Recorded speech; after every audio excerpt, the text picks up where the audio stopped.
Dr. Zara Chen walked into the big lecture hall at the Galactic Military Academy. Her heart was beating fast, but she kept her face calm. The holographic disguise made her look like an Altarian student with blue skin and large dark eyes. Could see that she was really human. She picked a seat in the back row. Around her, hundreds of alien students sat down in their chairs. They came from all over the galaxy.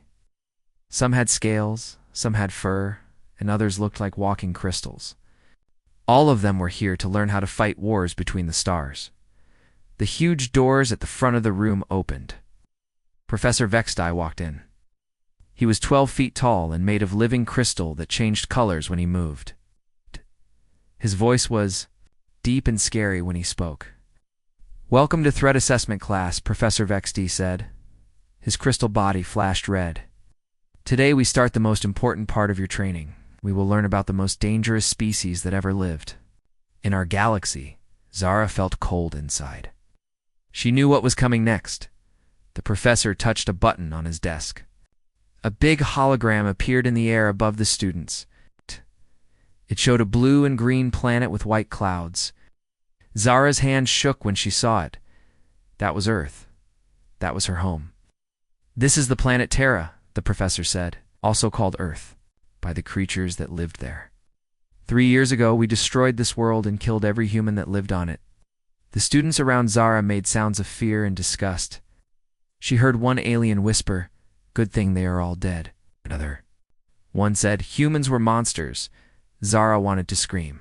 She wanted to tell them that humans were not monsters, but she had to stay quiet. If anyone found out she was human, they would kill her right away. The hologram changed. Now it showed human soldiers fighting in a war. Humans looked small next to the big alien ships and weapons, but they kept fighting even when they were losing badly. "Look at these creatures," Professor Vextai said. He pointed at the fighting humans. They should have given up. Any smart species would have surrendered. But humans never stop fighting. They fight until they die. A student with 6 arms raised one of them. "Professor, why were humans so dangerous? They look weak." Professor Vextai's crystal body turned dark blue. "That is exactly why they were so dangerous. They looked weak, but they were not. Humans had something that made them the biggest threat in the galaxy." The hologram showed more pictures of humans. Zara saw human families, human children playing, humans helping each other. These were not monsters, these were good people, her people. Humans could bond with any other species, the professor said. They would make friends with aliens and then die to protect them. This made other species trust humans. But it also made humans very dangerous in war. A snake-like student hissed a question. How did that make them dangerous? Because humans would not just fight for themselves, the professor answered. They would fight for their friends too. If you captured a human's alien friend, the human would do anything to save them. They would break any rule. They would use any weapon. They would never give up. Zara remembered her friend Keeks, an alien engineer who had worked with her father. When the hegemony attacked Earth, Keeks had tried to help humans escape. The hegemony killed him for helping her people. She still missed him. The professor continued his lesson. Humans also had another terrible trait. They would turn anything into a weapon. Give a human a rock, and they would find a way to kill someone with it. Give them a tool, and they would make it into a bomb. The hologram showed human inventions. Zara saw farming tools that humans had changed into weapons. She saw cooking pots that humans had filled with explosives. She saw art supplies that humans had used to make poison. The worst thing about humans, Professor Vextai said, was that they never knew when to quit. Other species would surrender when they lost half their people. Humans would keep fighting when they lost 90% of their people. An alien student that looked like a giant bug clicked its mouth parts. Is it true that humans turned their own star into a weapon? Professor Vextai's crystal body flashed bright red. Yes. When we attacked their home system, the humans knew they would lose. So they tried to make their star explode. They wanted to destroy our whole fleet, even if it meant killing themselves too. Zara closed her eyes. She remembered that day. Her ship had been far away when the humans tried to destroy the sun. The plan did not work, but it showed how far humans would go to fight back. Even in their last moments, they tried to hurt their enemies. This is why the first law of the hegemony exists, the professor said. No human can be allowed to live. If even one human survives, they could start the whole war again. The students nodded. They all agreed that humans were too dangerous to live. Zara looked around at all the alien faces. These students were learning how to hunt and kill any human they might find. They were learning how to hunt people like her. Week, Professor Vextai said, we will practice hunting humans. We have set up a training ground on an old mining planet. You will learn to track humans, trap humans, and kill humans before they can fight back. The class ended. Students began to leave the room, talking excitedly about the human hunting practice. Zara sat in her chair for a long time. She felt sick, and angry and scared all at the same time. She was the only human left in this part of the galaxy. Everyone around her wanted to kill her just for being alive. But she had learned something important today. She had learned exactly how the hegemony thought about humans. She had learned their plans and their fears. Maybe that knowledge could help her survive. Maybe it could help her find other humans who were still hiding somewhere in the galaxy. Maybe someday it could help her people fight back.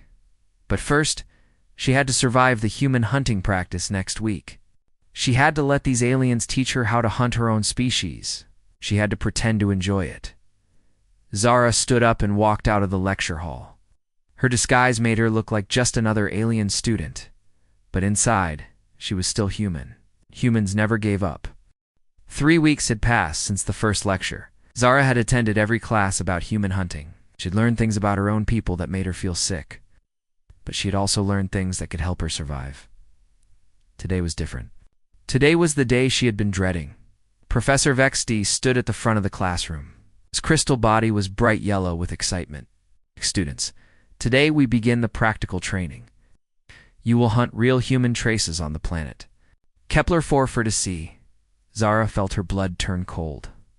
The professor continued talking, but she could barely hear him over the sound of her own heartbeat. We have planted evidence of human presence on the old mining world, Professor Vextai said. Your job is to find these traces and show that you can hunt humans properly. This is not a game. You must treat this like a real hunt. The alien students around Zara made excited noises. A big student with sharp teeth said, finally, we get to practice killing humans. Others laughed and agreed. Professor Vextai held up his hand for quiet. You will work in teams of 5. Each team has 1 leader and 4 specialists. Team leaders, step forward. 5 alien students walked to the front of the room.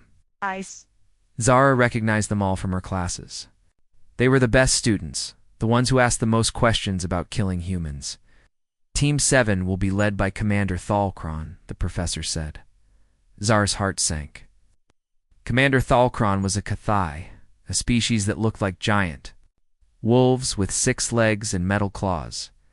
The Cathai were famous for hunting humans. They thought it was a holy duty to kill every human in the galaxy. Thalkron's yellow eyes scanned the room. When his gaze fell on Zara, she felt like prey being watched by a predator. I choose the Altarian in the back row, he said, pointing at her. Zara had no choice. She stood up and walked to the front of the room. 3 other students joined team. 7, there was Slicks, a Zenthari, who could smell human scent from miles away. There was Boom Boom, a Vorthan weapons expert who carried guns designed to kill humans. And there were 2 Altarian tactical specialists named Crix and Van. Professor Vextai gave each team a datapad with information about human behavior. Remember what you have learned, he said. Humans are tricky. They will try to hide, but they always make mistakes. Look for these mistakes and you will find them. The class boarded transport ships that would take them to Kepler 4 to see. Zara sat with her team and tried to look excited about hunting humans. Inside, she felt like she was going to be sick. Commander Thokron looked at his team members. Carefully, he growled. Humans are the most dangerous prey in the galaxy. We will follow protocol exactly. No mistakes. He pointed at Slicks. You will track their scent. Humans smell different from all other species. You can find them, even if they try to hide. Slicks' snake-like tongue flicked out. I can smell a human from 5 kilometers away, he hissed proudly. Thokron pointed at Boom Boom. You will handle weapons. Your bullets are made to go through human bones. Your energy weapons are set to the right frequency to hurt human skin. Boom Boom patted his many guns. Human bones break easy with these bullets, he said with a mean smile. Then Thokron looked at the 2 Altarians. Crix and Van, you know, human psychology. You'll predict where they try to hide and how they will try to escape. Crix nodded. Humans always run to high places when scared. They think height gives them safety. Van added. Humans also try. To find water, they need more water than most species to survive. Finally, Thokron looked at Zara. You will watch and learn. This is your first hunt. Do exactly what I tell you. Zara nodded, not trusting herself to speak. Was about to help. Hunt her own species. The thought made her stomach hurt. The transport ship landed on Kepler 4 for to see. The planet was cold and rocky with many old mining tunnels. Perfect for hiding, Zara thought. If there really were humans here, they would probably be underground team. 7 walked off the ship with their equipment. The other teams spread out across the planet. Each team had a different area to search. Thokron led them toward a group of mining buildings. Slicks, start scanning for human scent, he ordered. Slicks put his nose to the ground and began sniffing. After a few minutes, he looked up with excitement. I smell something.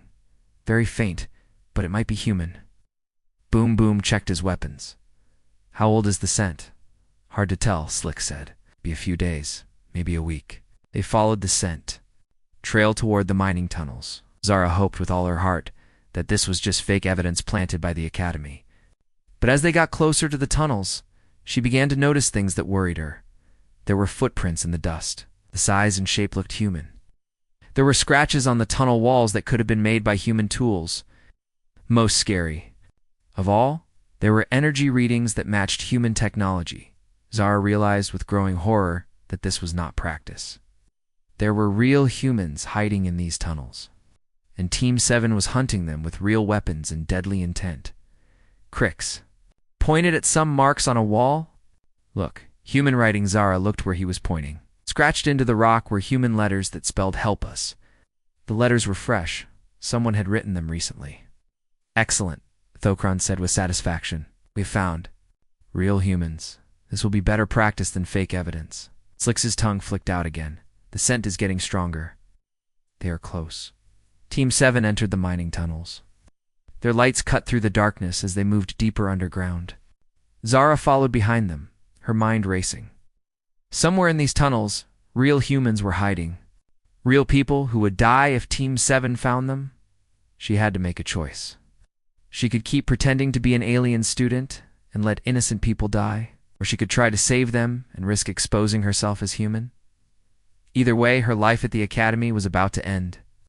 Team 7 moved deeper into the mining tunnels. Their footsteps echoed off the dark walls. Zara's enhanced human hearing picked up sounds that the aliens could not hear. Somewhere ahead, she could hear very quiet breathing, fast, scared breathing. Commander Thokron held up his clawed hand. Stop, he whispered. Slicks, what do you smell? The Zenthari tracker put his nose close to the ground. His forked tongue tasted the air. Human scent is very strong here. Multiple humans. At least 3, maybe more. Boom Boom raised his weapons. How far away? Slicks pointed down a side tunnel. Close. Very close. Maybe 50 meters. Crix and Van, the 2 Altarian tactical experts, studied their data pads.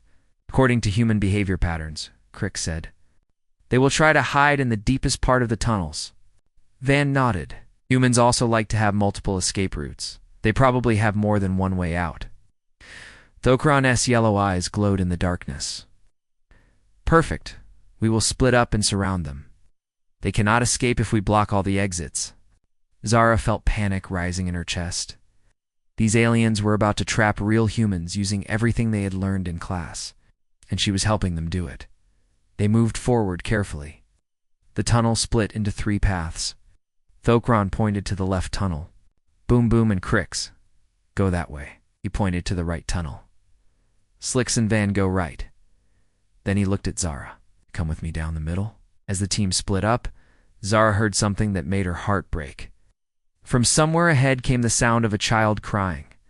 Very quiet, but definitely a child. There was a human family hiding in these tunnels. Thokran heard it too. His ears pointed forward with excitement. Young humans, he growled with satisfaction. This hunt gets better and better. They crept forward toward the sound. Zara's human eyes could see better in the dark than Thokran's. She spotted something he missed. There was a crack in the tunnel wall, hidden behind some fallen rocks. The crack was big enough for people to hide behind. The crying was coming from behind that wall. Thokran moved past the crack without seeing it. But Zara stopped and listened carefully. She could hear 3 different people breathing behind the wall, 2 adults and 1 child. Commander Zara called softly. I think I found something. Thokran came back to where she was standing. He sniffed the air near the crack. His eyes went wide. Excellent work, student. They are hiding right here. He spoke into his communication device. All team members return to my position. We have found the humans. Zara's mind raced. In a few minutes, the whole team would be here. They would break down the wall and find the family, and they would kill them as practice for hunting real humans. She had to do something. But what? The other team members arrived quickly. Slicks confirmed that the human scent was strongest at the crack in the wall. Boom Boom prepared his weapons. Crix and Van studied the hiding place and nodded with approval. Classic human behavior, Van said. They always think they can hide behind walls. Crix added, They do not understand that we have much better senses than they do. Thokran looked at the crack in the wall. Boom Boom, can you break through? The Vorthan weapons expert examined the wall. Easy. 1 explosive charge will bring down these rocks. Behind the wall, Zara could hear the humans moving around. They knew they had been found. The child was crying harder now, and someone was trying to keep her quiet. Wait, Zara said suddenly. Should we not capture them alive first? For questioning, Thokran looked at her with surprise. Why would we question them? Zara thought quickly. Professor Vextai said that humans sometimes travel in groups. If we question these humans, we might find out if there are more humans hiding on this planet. The team members looked at each other. That actually made sense. Good thinking, Thokran said. We'll capture them first. Boom Boom, use a smaller charge. We want them unconscious, not dead. Boom Boom prepared a different explosive. This one would just knock down the wall without killing anyone behind it. Zara knew she was out of time. In seconds, the wall would come down and the team would capture the human family. She had to choose right now. Save her own life by staying quiet, or save the family by revealing what she really was. She made her choice. Wait, she said again. Let me try something first. Before anyone could stop her, Zara walked up to the crack in the wall. She put her mouth close to the opening and spoke in perfect English. Hello, she said quietly. My name is Zara. I am human too. There are aliens with me who want to hurt you. In 10 seconds, I am going to create a distraction. When I do, run to the left tunnel as fast as you can. There is an exit that way. Behind her, she heard Thokran make a confused noise. What language was that? Zara turned around to face the team. Her holographic disguise was starting to flicker. The stress was making it unstable. That was English, she said calmly. The human language. Slicks's eyes went wide. How do you know human language? For a moment, nobody moved. Then Zara's disguise failed completely. Her blue Altarian skin faded away. Her large dark eyes became smaller and brown. Her alien features melted away to reveal her true human face. The team stared at her in shock and horror. Because Zara said, I am human, Thokran was the first to react. He roared with anger and leaped toward her with his claws extended. But Zara was already moving. She grabbed one of Boom Boom's explosive charges and threw it at the tunnel ceiling above the team. The explosion brought down tons of rock between Ara and the aliens. It also opened up the wall where the human family was hiding. Through the dust and noise, Zara saw them. A woman, a teenage girl, and an old man, all human, all terrified. Run, Zara shouted in English. Follow the left tunnel. Go now. The family ran past her toward the exit. The woman looked back at Zara with gratitude and fear. Thank you, she whispered. Behind the pile of rocks, Zara could hear Thokran and his team digging their way through. They would be free in minutes, and when they got out, they would hunt. both Zara and the family, with everything they had learned about killing humans. But for the first time in 3 years, Zara felt like herself again. She was not pretending to be an alien. She was human, and she was fighting to protect her own people.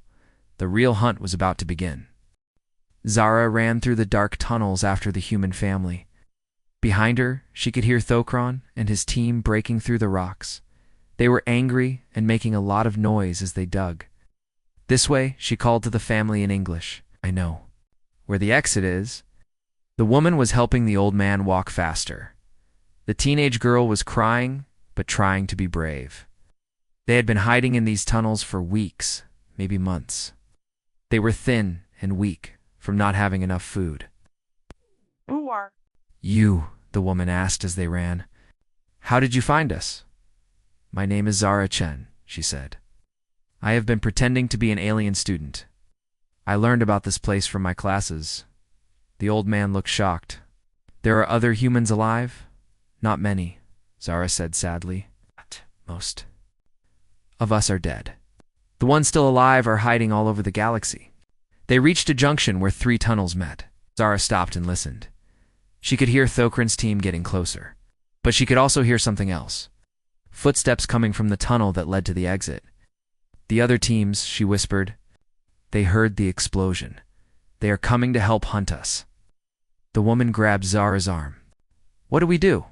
We cannot fight them," Zara thought quickly.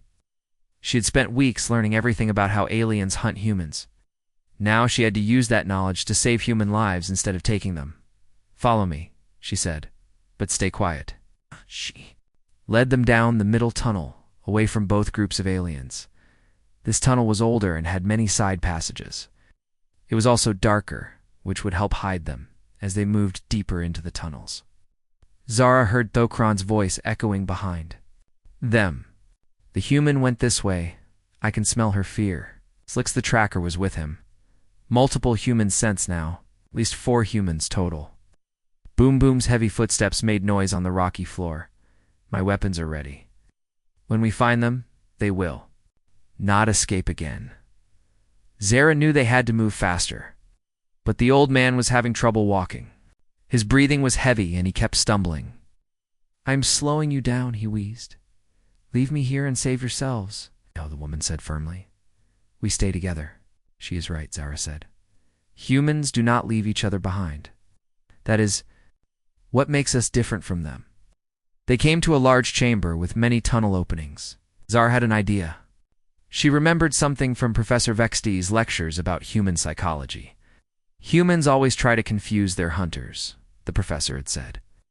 "They will split up and make false trails to waste time." Zara smiled. She was going to use the aliens' own lessons against them.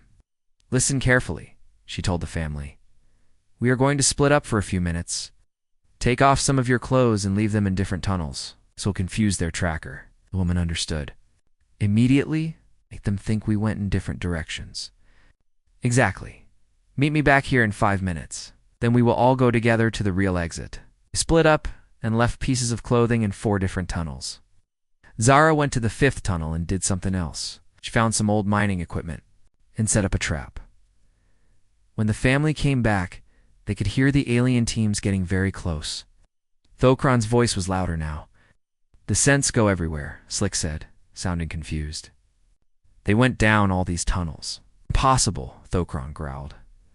"There are only 4 humans. They cannot be in 5 places at once." Crix, the tactical expert, spoke up. "This is classic human behavior. They are trying to confuse us with false trails."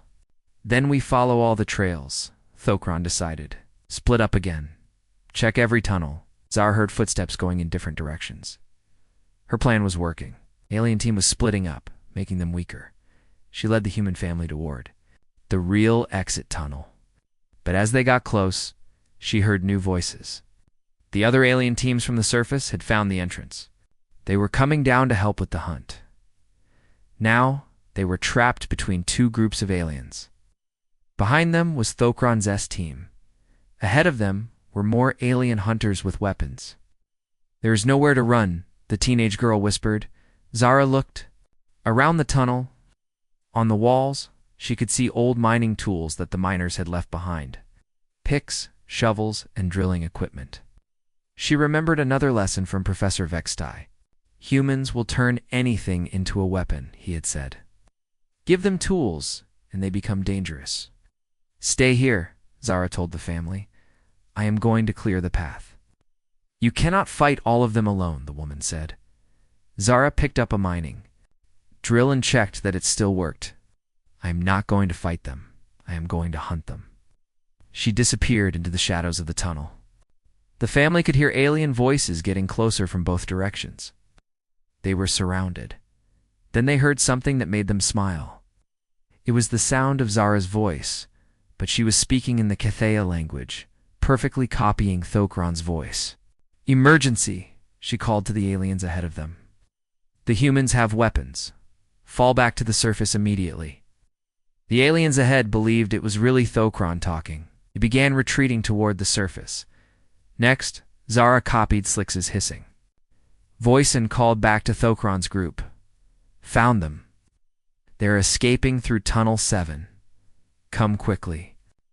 Thokron's team ran toward Tunnel 7, which was far away from where the family was hiding. For a few minutes, the path was clear. Zara came back to get the family. How did you do that? The old man asked in amazement. I learned their languages. In school, Zara said, I also learned how they think and how they communicate. Now, I am using everything they taught me. They ran toward the exit as fast as they could. Behind them, they could hear angry alien voices as the teams realized they had been tricked. The human is using our own tactics against us, Thokron roared. Impossible, Boom Boom said. Humans are not smart enough to do that. This one is, Slicks hissed. This one knows how we hunt. They reached the tunnel exit just as the alien teams figured out where they really were. Zara could see an old mining shuttle parked outside. It looked like it had not been used in years, but it might still work. Can you fly that? The woman asked. Zara nodded. I was a pilot before the war. They ran toward the shuttle as alien weapons fire began hitting the rocks around them. Zara got the family inside and started the engines. The old shuttle coughed and shook, but it began to lift off the ground. Through the shuttle window, she could see Thokron and his team running out of the tunnels. The big wolf-like alien was howling with rage, but they were too late.